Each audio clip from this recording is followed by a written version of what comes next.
Tēnā nō koutou. In today's video, we're going to look at the prefix Whaka.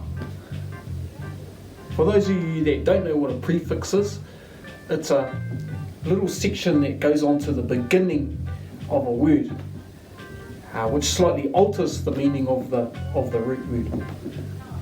The prefix Whaka means literally to cause to be.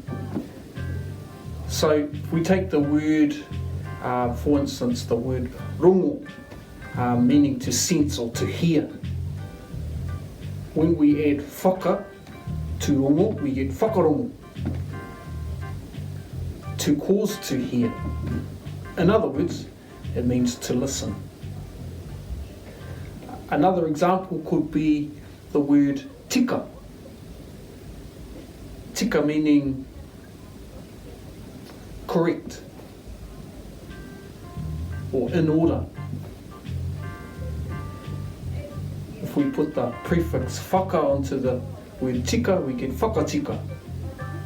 In other words, to cause to be correct, to cause to be tika, meaning essentially to fix, whakatika. So when you see a word that begins with whaka, you know that it's an action or a verb. To cause to be this, to cause to be that. Ka pai.